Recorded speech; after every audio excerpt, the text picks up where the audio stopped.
வணக்கம். நீங்கள் இணைந்திருப்பது வடக்கின் குரல் செய்திகளுடன். வவுனியாவில் போலீசாருக்கு எதிராக போராட்டத்தில் ஈடுபட்ட பொதுமக்கள். வவுனியா கோமாங்குளம் பகுதியில் நேற்று இரவு போக்குவரத்து போலீசார் துரத்திச் சென்றமையால் நபரொருவர் சம்பவ இடத்திலேயே பரிதாபமாக பலியாகியுள்ளதாகவும், இதனால் அப்பகுதி மக்கள் போலீசாருடன் வாக்குவாதத்தில் ஈடுபட்டமையினால் அப்பகுதியில் பெரும் அமைதியின்மை ஏற்பட்டது. குறித்த சம்பவம் தொடர்பாக மேலும் தெரிய வருகையில், நேற்று இரவு 10 மணியளவில் கூமாங்குளம் மதுபான விற்பனை நிலையம் அமைந்துள்ள வீதியில் 2 மோட்டார் சைக்கிள்களில் போலீசார் வந்துள்ளனர். இதன்போது அவ்வீதியால் மோட்டார் சைக்கிளில் வந்து கொண்டிருந்த நபரொருவரை துரத்திச் சென்றதுடன் அவரது வாகன சக்கரத்தில் தடியொன்றினால் தடையினை ஏற்படுத்தியதாக ஊர் மக்கள் தெரிவிக்கின்றனர். இதனால் நிலை தடுமாறி கீழே வீழ்ந்த குறித்த நபர் சம்பவ இடத்திலேயே மரணமடைந்துள்ளதாகவும் தெரிவிக்கப்படுகின்றது. இதனை அவதானித்த இளைஞர்கள் மற்றும் ஊர் மக்கள் ஆத்திரமடைந்து போலீசாரின் 2 மோட்டார் சைக்கிள்களையும் ஒரு வாகனத்தையும் சேதப்படுத்தினர். அடாவடியான இச்செயற்பாட்டிற்கு நீதி கிடைக்க வேண்டும் என தெரிவித்ததுடன் போலீஸ் உத்தியோகஸ்தர் ஒருவரை நீண்ட நேரமாக சிறைப்பிடித்து வைத்திருந்தனர். இதனால் குறித்த பகுதியில் குழப்ப நிலை ஏற்பட்டது. உயிரிழந்தவரின் சடலத்தை அகற்றுவதற்கு மறுப்பு தெரிவித்த இளைஞர்கள் நீதிபதி இங்கு வர வேண்டும், வந்த பின்னரே சடலத்தை அகற்ற அனுமதிப்போம் என தெரிவித்தனர். இதனால் போலீசாருக்கும் இளைஞர்களுக்கும் இடையில் கடும் வாக்குவாதம் இடம்பெற்றது. இளைஞர்களின் செயல்பாட்டினால் தடுமாறிய போலீசார் நிலைமையை கட்டுப்படுத்த முடியாமல் திணறினர். இந்த நிலையில் வவுனியா சிரேஷ்ட போலீஸ் அத்தியட்சகர் சம்பவ இடத்திற்கு வருகை தந்ததுடன் இந்த மரணத்தை கொலை வழக்காக பதிவு செய்து அதனுடன் தொடர்புடையதாக சந்தேக நபர்களை விசாரிப்பதாக தெரிவித்ததுடன் சடலத்தை அகற்றுவதற்கு ஒத்துழைப்பு வழங்குமாறு தெரிவித்திருந்தார். இதற்கு எதிர்ப்பு தெரிவித்த பொதுமக்கள் போலீசார் மீது நம்பிக்கை இல்லை, நீதிபதி இங்கு வர வேண்டும் என விடாப்பிடியாக நின்றனர்.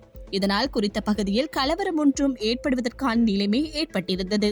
இந்த நிலையில் திடீர் மரண விசாரணை அதிகாரி சம்பவ இடத்திற்கு வருகை தந்து மரணம் தொடர்பான விசாரணைகளை முன்னெடுத்தார். இதனையடுத்து பொதுமக்களின் கடும் எதிர்ப்பிற்கு மத்தியில் சடலம் அந்த பகுதியிலிருந்து அகற்றப்பட்டு போலீசாரின் வாகனத்தில் வைத்தியசாலைக்கு கொண்டு செல்லப்பட்டது.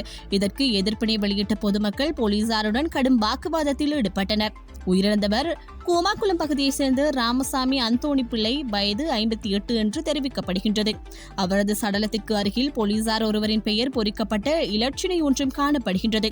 குறித்த சம்பவத்தால் அந்த பகுதியில் பெருமளவான போலீசார் குவிக்கப்பட்டதுடன் விசேட அதிரடிப்படையினர் களத்தடுப்பு போலீசாரும் வரவழைக்கப்பட்டிருந்தனர். யாழிலிருந்து கொழும்பு நோக்கி பயணித்த ரயிலில் மோதி இளைஞன் பலி. காங்கேசன்துறையிலிருந்து கொழும்பு நோக்கி சென்ற இரவு தபால் புகையிரதத்தில் கிளிநொச்சி தொண்டமாநகர் பகுதியில் நேற்று புகையிரதத்துடன் மோதி ஒருவர் உயிரிழந்துள்ளார்.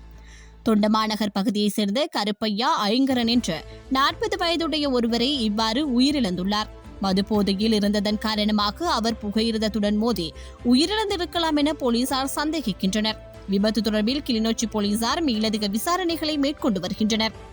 அதிகரித்துள்ள சுதேச மருத்துவத்தை தேடிச் செல்லும் போக்கு வடக்கு ஆளுநரின் யோசனை. மக்கள் சுதேச மருத்துவத்தை ஆர்வத்துடன் தேடிச் செல்லும் பாங்கு அதிகரித்து வருகின்ற நிலையில் இந்த மாற்றத்தை சரிவர பயன்படுத்திக் கொள்ள வேண்டும் என வடக்கு மாகாண ஆளுநர் நா. வேதநாயகன் தெரிவித்துள்ளார்.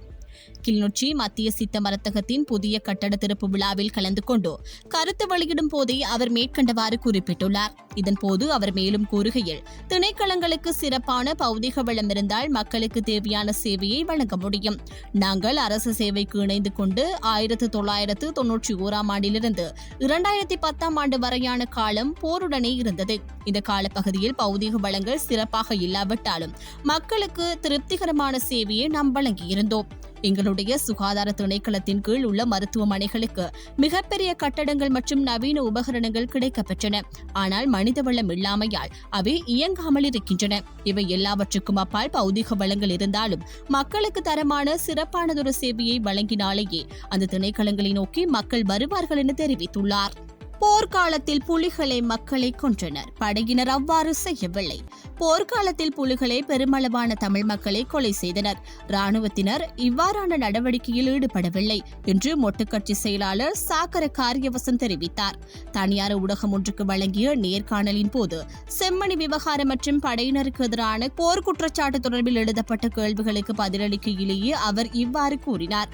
போர்க்காலத்தில் நீலம் திருச்செல்வம், அப்பா பிள்ளை அமிர்தலிங்கம் போன்றவர்கள் சுட்டுக் கொல்லப்பட்டனர். அதிகளவான தமிழர்களை புலிகளை கொலை செய்தனர்.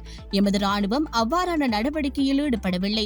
கொழும்பில் கொலை செய்யப்பட்ட தமிழ் தலைவர்களுள் பெரும்பாலானவர்களை புலிகளை கொன்றனர். துரையப்பாவையும் கொன்றது புலிகள்தான். யாழில் புலிகளின் பயங்கரவாத நடவடிக்கையை அனுமதிக்கான சமாதானத்தை கோரிய மக்களை கொன்றதும் அவர்கள்தான். அரசியல் லாபத்துக்காக அதை பயன்படுத்தக்கூடும். ஐநா மனித உரிமைகள் ஆணையாளர் நாடாளுமன்றம் வந்தார். ராணுவத்துக்கும் எதிராக கூட்டமைப்பினர் மற்றும் அர்ஜுனா குற்றச்சாட்டுகளை முன்வைத்தனர். நாமல் அதனை மறுத்தார். ஆளும் கட்சியினர் வாய் திறக்கவில்லை. இது தவறாகும் என்றும் சாகர காரியவசம் குறிப்பிட்டார். அத்தியாவசிய பொருட்களின் விலைகளை குறைக்க அரசாங்கம் நடவடிக்கை. அத்தியாவசிய பொருட்களின் விலைகள் கணிசமாக குறைந்திருந்தாலும் அது போதுமானதாக இல்லை என்று விவசாய பிரதியமைச்சர் நாமல் கருணாரத்ன தெரிவித்துள்ளார். எதிர்காலத்தில் அத்தியாவசிய பொருட்களின் விலைகளை மேலும் குறைக்க அரசாங்கம் நடவடிக்கை எடுக்கும் என அவர் கூறியுள்ளார். விலைகள் மேலும் குறைய வேண்டும் என்பதை அரசாங்கம் ஏற்றுக்கொள்வதாக அவர் குறிப்பிட்டுள்ளார். அதற்கமைய எதிர்காலத்தில் விலை குறைப்பினை மக்கள் அனுபவிக்க முடியும் என எதிர்பார்ப்பதாக பிரதியமைச்சர் மேலும் தெரிவித்துள்ளார். இத்துடன் வடக்கின் குரல் செய்திகள் நிறைவுக்கு வருகின்றது. தொடர்ந்தும் வடக்கின் குரல் செய்திகளோடு இணைந்திருங்கள். வணக்கம்.